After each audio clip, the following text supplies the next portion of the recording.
Jalal, Latif, Jamil, Kun Fayakoun. Quelle belle rencontre à Misra.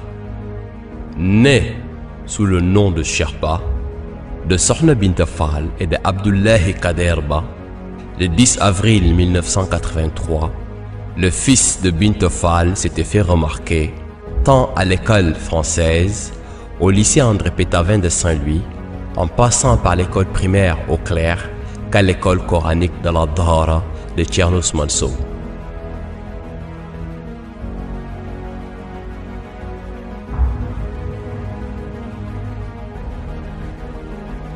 Sherba était un enfant calme et discret, qui aimait s'isoler pour s'adonner aux litanies et aux zikrs que lui transmettrait en rêve la meilleure des créatures, paix et salut sur lui. Seydi Mohamed El-Cheikh, tu ne sais pas quand j'appelle quelqu'un, c'est son âme que j'interpelle. Je suis Cheikh Tijani, tends les mains. Je te donne autorisation sur ma tariqa d'y agréer qui tu veux, d'y soustraire qui tu veux, du Sénégal à l'Arabie. Cheikh Oumarul Foutiou, ici présent, est mon témoin. Sherba, ou plutôt Seydi Mohamed El-Cheikh, alors âgé de 14 ans, venait de recevoir la lumière de la tariqa Tijani cet après-midi du 10 avril 1997 dans cette forêt de Misra. Seydi Mohamed El-Cheikh s'était métamorphosé. Isolé, il vivait intensément les réalités de la lumière que lui avait confiée Maulana Cheikh Ahmed Tijani Chérif, sans que personne ne soit au courant. Son entourage commença à se poser des questions sur son attitude, sa distance à l'école, et comme dans le foyer familial, la priorité était les prières surérogatoires et les zikrs. Il ne faisait plus les cours du vendredi soir car il assistait aux séances de Khadaratul Juma, et malgré tout, il était le meilleur de sa classe.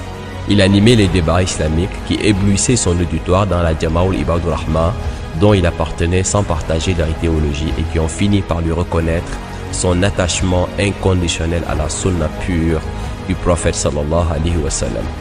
Mais Seydi Mohamed El-Cheikh ne pouvait pas se cacher plus longtemps.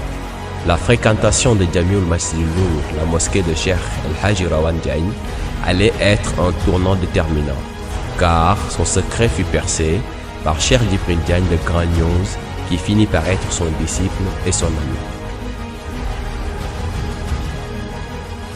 Émissaire du monde invisible et résident du monde bruyant, Seydi Mohamed El-Cheikh fit le choix d'abandonner l'école française, car ce chemin ne lui était pas destiné. Ce choix, destiné par les voies célestes, amena la mère aimante, Sokhna Bint Fall, à lui poser la question suivante. Cheikh, est-ce que tu penses à ton avenir? Avant même de répondre, Maulana Cheikh Ahmed Tijani Chérif apparut devant lui en forme de lumière et lui dit: réponds comme suit. Dis-lui que ton avenir sera radieux et que toute personne qui voudra d'un avenir radieux passera par toi. Dis-lui. Ainsi parla le père spirituel et le chemin fut tracé. C'était le début du commencement. Ma vie a changé sous cet arbre le jour où Maulana Cheikh Ahmed Tijani a posé sa main sur mon épaule et me redonna mon chapelet. Il vivait dans le monde zahir, le monde sensible. Cependant, le côté mystique devait prendre le dessus et pour cela, sa formation spirituelle commença. À chaque étape, on lui affectait un guide mystique. De Cheikh Oumarul Foutiou, Al-Haji Malik Sy, Serigne Babacar, garde-les en tête et ne te trompe pas sur l'ordre. Puis Maulana Baye Niass, que j'ai rencontré au Nigeria dans l'état Kano, sire de la Mahrifa. Je devais refléter l'image du musulman parfait. Aucun geste ou acte n'était laissé au hasard. L'élu devait être l'élu. Le prophète Mohammed sallallahu alayhi wa sallam avait déchiré les arcanes qui séparaient le monde shahada du monde haïb pour donner la lumière de la tariqa Tijani à Maulana Cheikh Ahmed Tijani Chérif. Et Maulana Cheikh a fait pareil pour moi. Je ne me suis pas choisi. Je ne m'attendais pas à ce qui m'est arrivé. Maulana Cheikh Ahmed Tijani m'a choisi et m'a confié une mission. Une mission de faire rayonner la tariqa de 1000 milliards de lumières par des enseignements tirés de la haqiqa pure, jusque-là jamais révélée, et d'éclaircir les zones d'ombre du Coran, jusque-là jamais décortiquées.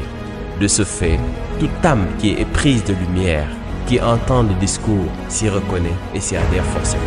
Sans nul doute, je ne suis pas une exception. Et dans toute mission, comme le fut jadis du temps du prophète sallallahu alayhi wa sallam et du temps de Cheikh Ahmed Tijani Chérif, il y a des malfaisants, il y a des jaloux, il y a des comploteurs, les suppôts du diable entre les djinns et les hommes, qui ont déployé toutes les forces visibles comme invisibles pour éteindre la lumière. Mais au contraire, leurs actions ont fait qu'attiser la lumière devenue feu. Puis volcan en éruption, la mission a explosé tel un supernova. On est en 2004, la première phase de la mission est devenue officielle. Ce qui va surprendre, c'est cet îlot, ou cette presqu'île entre le fleuve et la mer. Il n'existe aucun endroit plus mystérieux que cette terre au sable cristallin.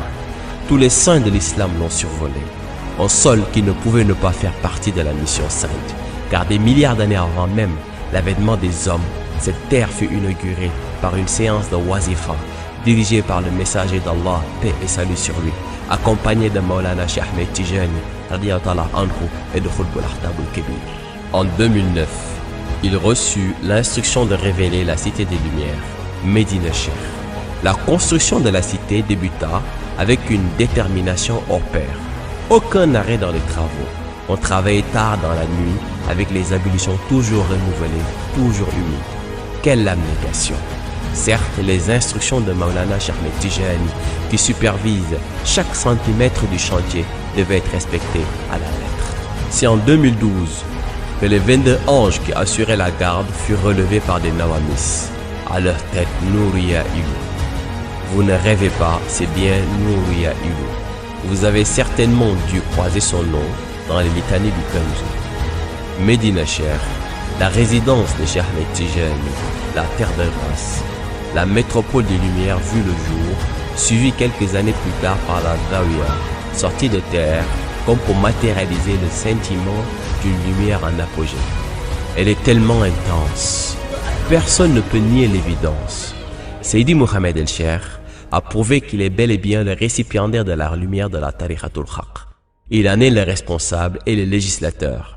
Ses enseignements de haute science, émanant de la lumière de Maulana Cheikh Ahmed Tijani, transforment même les âmes les plus sombres en âmes pieuses et apaisées.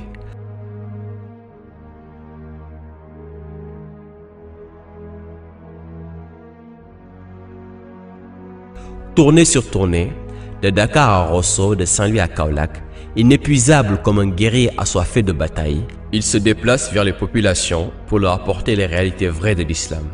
Il se déplace vers les populations pour leur apporter les réalités vraies de la Tariqa Tijani. La vérité est intemporelle.